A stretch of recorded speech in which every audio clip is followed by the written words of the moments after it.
სალამი, გამარჯობა, მოგესალმები. დავიწყე. ერთი ხომ მაინც იქნება, კაი. ჩემი სპონსორია მთისწყალი. მე წყალი დალიეთ ხალხო და გვაყოლას განებეთ თავი. უფრო მსუბუქად იგრძნობთ თავს. აი, დღეს ჩვენი საქმე არის შემდეგნაირი. ეს არის Lord of Rings მეპი.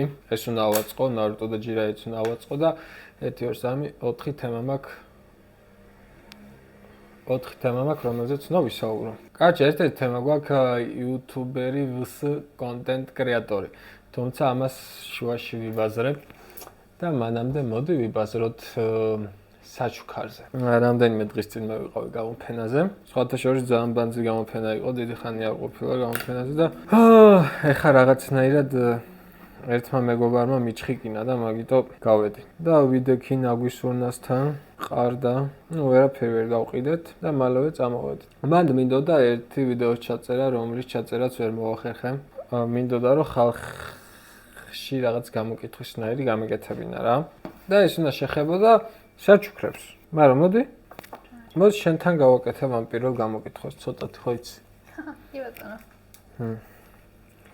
კაი, ზუსტად აღარ მახსოვს როგორ იწყებოდა ორი წამი. ბოლოს რა გაჩუქეს მაგრამ? რა მაჩუქეს? სუსუ ბოლოს, თუნდაც კევი იყოს. დაბადების დღეზე მაჩუქეს საჩუქარი. ვინა გოგო? შენ მაჩუქე. ვინმე? ხომაც, მაგრამ შენც. შენ ვისაჩუქე ბოლოს? მე მამას დაბადების დღეზე.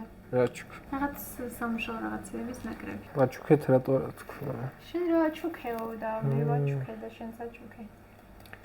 შენ ეს რატო ჩუქნით ადამიანები ერთ? ძაღლები არ ჩუქნიან როგორც ვიცი.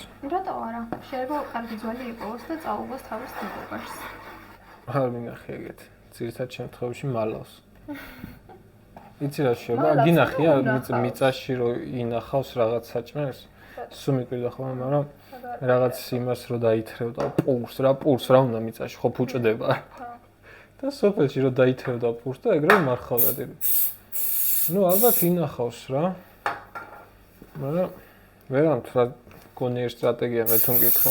რატო ჩუქნიან მეთქი ადამიანები ერთმანეთს? ვაფშე ვინ აჩუქა პირველი? ვინ ვისაჩუქა?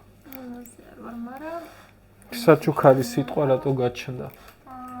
გავახარონ ერთმანეთი. და მნიშვნელოვანი. ხალხი კი არა და ადამიანი რო გაახარო მნიშვნელოვანია ეგ ამბავი. აი, საჩუქრების გამო იქცევა რაღაც დღეები უნიკალურად მე თუ მკითხო. მაგალითად დაბადების დღე მაგით ვარცევს რომ საჩუქრები გაჩუქონ რა. ანუ დაბადების დღე საჩუქრების ჩუქება რო არ იყოს, ჩემი აზრით არც დაბადების დღე იარსებოდა. ანუ რაღაც ის არა აქვს რა, ახსნა არა აქვს რაღაც დღესასწაულებს. აი მაგალითად დაბადების დღეს არანაირი ახსნა არ აქვს, რატო უნდა მიხაროდეს რა? რომ აი მაგალითად ერთი წელი მომემატა კიდე. ან კიდე ცოტა უცნაურად თუ აღიქვა კიდე გინდ დაბადების დღეზე და გინდ ახალ წელზეც გამოდის. მაგალითად შენ დაბადებიდან 24 კრუგი დაარტყა მზეს დედამიწამ. და ახალ წელსაც ეგ თემა აქვს რა, თითქოს არანაირი ის არ არსებობს მიზეზი რატოც უნდა აღნიშნავდე. მაგრამ მე მგონი რომ საჩუქრები იმდენად დაეღო ხალხს ზოგადად. აი დღესასწაულები ჩამატეს რაღაცა. ვაფშე როდიდან მოდის დაბადების დღის საფრთხის ისე? თავიდანვე იყო შენი აზრით?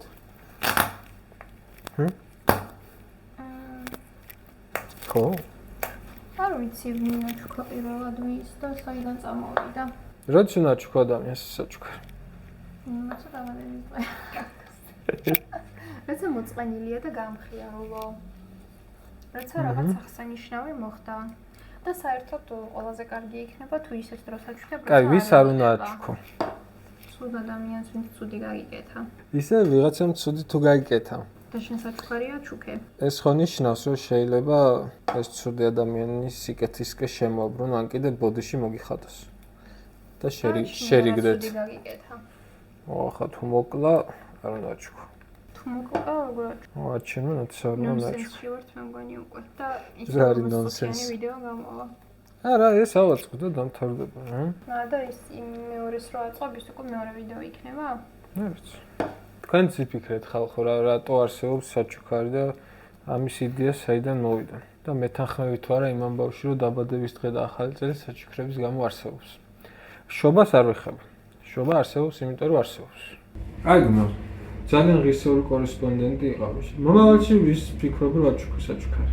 ჩემს მეგობარს საზღვარგარეთიდან ჩავდის და რამეს ვაჩუქებ ალბათ. რატო შენს მეგობარს და არა ლოლას? ლოლას.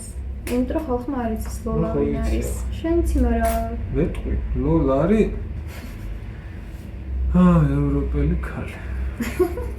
რა უნდა ჩუქო? არ იცი? არ ვიცი. თან რომ ცოტა დავთქვა, მე ხო ნახავს და. კარგი. დიდი მადლობა რომ დავეხმარეთ და არაფერს. დღეს ჩვენი სპეციალური სტუმარი იყო ქუნა. მეხსიერება გათხოვდა. მარიამ ლაპიაშვილი. რომელსაც მეხსიერება დაუთავდა და დღეიდან არაფერს დაიმახსოვრებს. ისე ჩვენ დამთავრდეს, მაგრამ მეხსიერება რა დებილობა იქნება. TikTok-ი როცა გაიჩნდა, მაშინ გაიჩნდა სიტყვაც თუ პროფესია კონტენტ კრეატორი და ინფლუენსერი. და მაგის მერე აიტაცა რა ხალხმა. მაგრამ ეს იუთუბერები ვინც არიან რა, დღესდღეობით ეგენი არც კონტენტ კრეატორები არ იყვნენ და არც ინფლუენსერები. ნუ არ ვიცი მაგ სიტყვებს არ გავშიფრო, მაგრამ ანუ დავუშვათ კონტენტ კრეატორს რო გავყვეთ. კონტენტ კრეატორი არის ტიპი, ვინც კონტენტს ქმნის, ხო? ანუ მაგალითად მე ხავდგე, მოვიფიქრო კონტენტი, აი თუნდაც აი შინობის თამაში ქონდა ადრე რა. იდეაში მაგით კონტენტს ქმნიდით. და მეორე თემა არის უბრალოდ ავდგე და აღვბეჭდო კონტენტი. ნუ მე ხა ისე არ ვსაუბრობ როგორც გამოცდილი იუთუბერი, პროსტა უნდა დავამუღამო რა არის სწორი რა. ხო და ეხლა ვფიქრობ, ჩემი თვალთა ხედიდან იუთუბერი როგორი უნდა იყოს. ანუ იუთუბერი მგონია ტიპი, ვინც კონტენტს აღვბეჭდავს და არა კონტენტს ქმნის. ჩვენ თავარი მუღამი ადამიანებისა არის ის, რომ ვართ ინდივიდუალურები. და საინტერესოც ეს არის რა ჩვენში. ჩვენ რო ამდენი ხალხი ერთად ცხოვრობთ და ამ განვითარების ამ სიმაღლეზე ვართ, იმის დამსახურებაა, რომ ინდივიდუალურები ვართ. ერთმანეთი რო გჭირდება, ეგეც მაგის გამოა, რომ მე მაქვს ის რაღაც, რაც შენ არ გაქვს. და მაგიტო ვახერხებთ, რომ აი ხა ძაღლები ხო ყველა ერთნაირია. ერთნაირი შესაძლებლობა აქვს.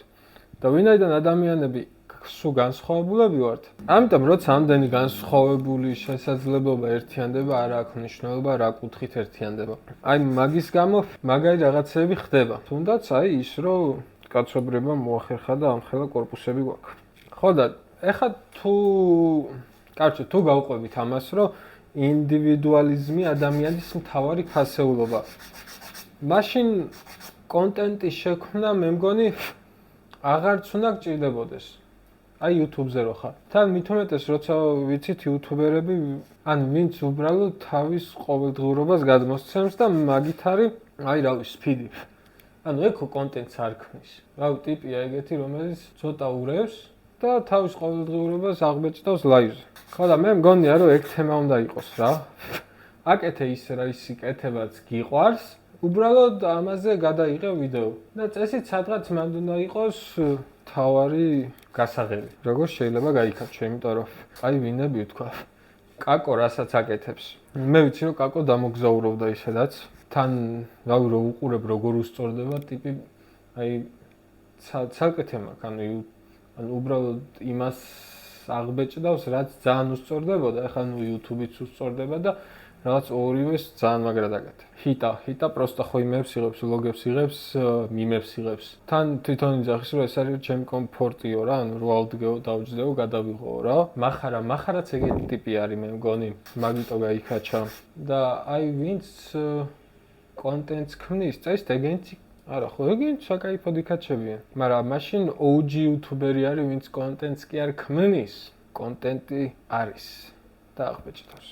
ხო, აი შეიძლება შემეცვალოს აზრი, ნახოთ, ჩემი YouTube მოღვაწეობა რა მხრივ გაგრძელდება. ჩემი ერთ-ერთი თემა, რაზეც დღეს მინდოდა მესაუბრა, არის სწავლა. მე ვარ ახლა 25 წლის. სკოლა საშინლად არ მიყვარდა. არ მიყვარდა, რომ რაღაც საგნები უნდა მესწავლა აუცილებლად, თან ისე რომ წარმოდგენა არ მქონდა, რაში დამჭირდებოდა რა. მათემატიკა ანუ მარტო მეგონა, რომ აი ბუდკაში მაღაზიაში რომ აგზავნი, ფულში არ მოეტყუებინა ვინმეს. ანუ ეგ მეგონა მათემატიკის მთავარი მუღამი. და კიდე რა ვაშლებს რო გათვლებინებდნენ წიგნში, ან რაღაც ეგეთები რა. სადაც ფესვებამდე რომ მივედით, ვაფშე ვერ ვიგებდი ეს რატო უნდა მესწავლა. სწავლა ძალიან დავაკანინე რა ჩემ თავში. ხო, სწავლა შემეცვალა წარმოდგენები. რაღაც პერიოდი მეგონა რომ შეიძლება უბრალოდ ის იყო რა. ტიპი იყო, ვინც რაღაც გამოცდილებას აგროვებს და მაგალითად არაფრის სწავლა არ ჭირდება, უბრალოდ თავის გამოცდილებიდან მიიღებს რაღაცებს. მაგრამ ეგრე ვერ გამოვა, იმიტომ რომ ძალიან დიდი დრო უნდა დაგჭირდეს წესით. წარმოიდგინეთ, თემა არის შემდეგნაირი, რომ ვიღაც ტიპმა იცხოვრა იმდენი წელი, რომ მე მოუნდა წიგნის დაწერა რა. ეხლა მე ალბათ 60 წელი კაკ მინიმუმ უნდა ვიცხოვრო, რომ აზრად მაინც გამიჩნდეს, რომ აი ჩემ გამოცდილებაზე წიგნი ხო არ დავწერო თქო რა. ხო და სადაც 60 წლიან გინდა 50 წლიან გამოცდილებას თან ისეთ გამოცდილებას, რომელიც გასააზრებელი არის. ეგეც რო გადმოგცემს ტიპი, ძალიან ფასეულია.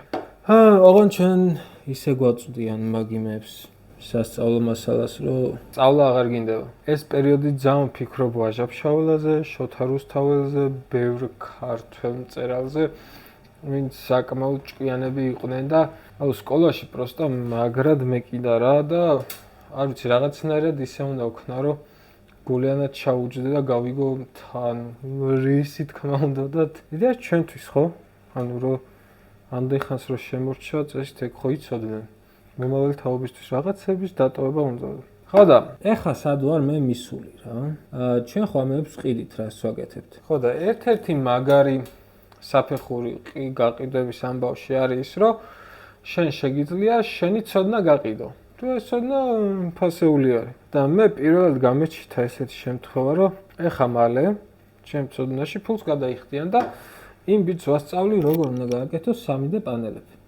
თორნიკე იყო ამას წინათ აქ მოსული ხატავს და უნდოდა რომ პანელების დამზადება ესწავლა. თემა ის არის, რომ ეხანდელ აი რო ხატავ რა. რამდენიმე შესაძლებლობა გაქვს რა გააკეთო.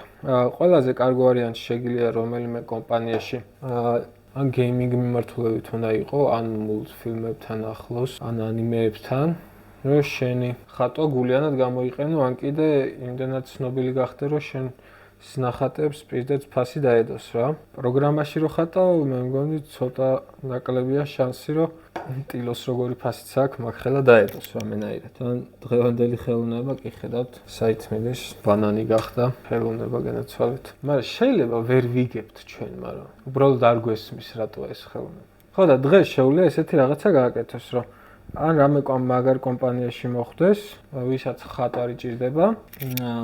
ნუ ხო, იმეებს ვინც ანიმაციებს აკეთებს ალბათ, ან შეიძლება კიდე ივინმე იყოს. და მეორე თემა არის ფრილანსერად იმუშაოს დიზაინებზე და კიდე ერთი თემა არის ადგეს და რაღაც პროდუქტი შექმნას თავისი ნახატით და ეს პროდუქტები შემოიფარგლება მხოლოდ იმით, რომ პოსტერი შეიძლება გააკეთო, მაისურზე შეგიძლია დაბეჭდო და აი რაღაც ეგეთი მერჩები გააძრო. მაგრამ როგორც თვითონ მხოლოდ ნახატი, აი მეტი არ არის, ან პოსტერი შეგიძლია. ხო და მე მაგ თემა, რომელიც აქამდე არ არსებობდა რა, ეს 3D პანელების ამბავი, მიახლოებითი რაღაცეები არსებობდა, მაგრამ ეს მიმართულება არა. ხო და ეს ბიჭი იყო მოსული და სატკივარი, თავარი ის აქონდა, რომ რაღაც დიდად ვერაფერი იქნა ცხოვრებაში, ანუ კარიერული კუთხით რა. რაღაც იმ გზას ვერ დაადგა, რომელიცაც აი ბოლომდე უნდა გაჰყოლო და რაღაც განსაკუთრებული პროფესია არ აქვს, ხატვა ევასება, მაგრამ ვერ იყენებს და ეგ ძალიან ცუდია რა, ეგეთი ნიჭის, ხო, ნიჭს რო პოულობ შენსას და იმის რეალიზაციას ვერ ახდენ. ხო და ეხლა უნდა ვასწავლო მე მაგას, როგორ შექმნა 3D პანელები თავისი ნახატებით. და ეგ არის ძალიან მაგარი რა.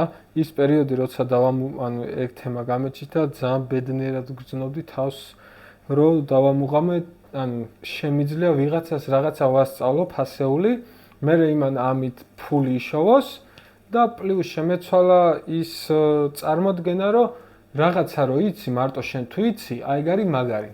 და ვაფშე არ არის ეგ მაგარი. აი ის თუ გახსოვთ, იგავებში ჩნდებოდა ხოლმე. რასაც გასცემ შენიერად სარად დაკარგულიას ვარიანტები. მაგრამ ეს ვეფხისტყაოსნიდან არის, ხო? ხო. და იგავებშიც იჩნდებოდა. ვეფხისტყაოსანში არ მახსოვს კონტექსტი, მე მგონი იმას ეუბნება, ხო? მეფეს ეუბნება, მეც გრახაკდა საჭურჭლია თავისუფლად. რა, მე მგონი მაგ მომენტში ეუბნება რა. ხო და მსგავსად არის ცოდნაზე რა. და ალბათ სხვა ყველაფერზე, აი სხვა რაღაცებზე არ დავფიქრებული ვარ გულიანად.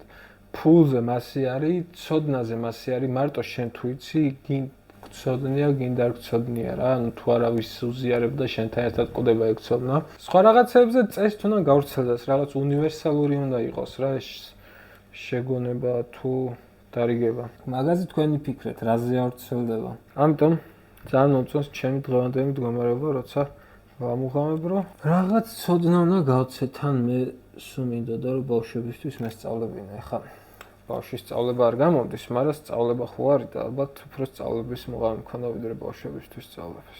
სხვათა შორის ძალიან დიდი იმედი მაქვს, რომ იმდენ ცოდნას დავაგროვებ, რომ მე ვიღაცებს ამ ცოდნის მიღების სურვილი გაუჩნდებათ. ნახოთ რა გამომივიდა. ესეთ კავკაჩავრას მე რა.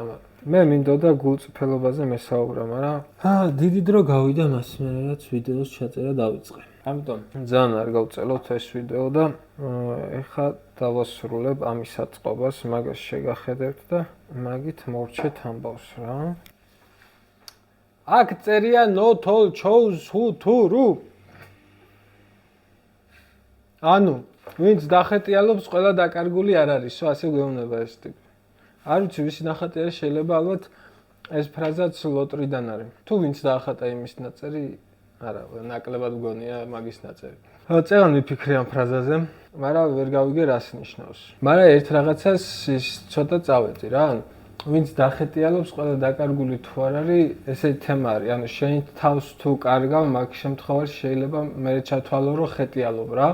რაღაცას ეძებ და თუ რაღაცას ეძებ, ამ დროს დაკარგული არ ხარ, იმიტომ რომ იცი რა გჭირდება და იმას ეძებ რა. თან თუ აი მასე გავყვები, რომ აი საკუთარი თავი დაკარგე, ეძებ და ეგ ფრაზა ხო არის, რომ ჯერ საკუთარი თავი უნდა დაკარგო, რომ მე მართლა ნამდვილი მე იპოვო. ხო და ეგ როცა ეწინააღმდეგება იმას არ ვიცი, მაგრამ რა ვთქვა. მართლა წარმოდგენა არ მაქვს რა შეიძლება ნიშნავდეს. ერთი მაქეთ წავედი რა. ანუ როცა ეგ მაგალითი არსებობს, ეს ფრაზა სწორი გამოდის. მაგრამ არ ვიცი რამდენად მაგის გამო არსებობს ეს ფრაზა. თქვენ რას ფიქრობთ ამ ფრაზაზე, შეგიძლიათ კომენტარებში დატოვოთ. არა მგონია თვალმჭკვიანური რაღაცა მეთქვა სამწამს. კარგად. შემდეგ ვიდეოში შევხვდებით, ჩვენ ახალი რამეს ავაწყობ და ძირითად თემას მიუძღვნი იმას, რაც დავაწყობ. ვფიქრობ ლოტრზე რომ მესაუბრა რაღაც ბევრი კარგი რაღაცა გამახსენდა, ეხა Lord of Ring-დან რაზე საუბარიც შეიძლებოდა და გული დამწყდა ამ ვიდეოში რო არ ვისაუბრე, ამიტომ რასაც ავაწყობ ხოლმე იმაზეც ვისაუბრებ რაღაცებს. ასე. კარგად.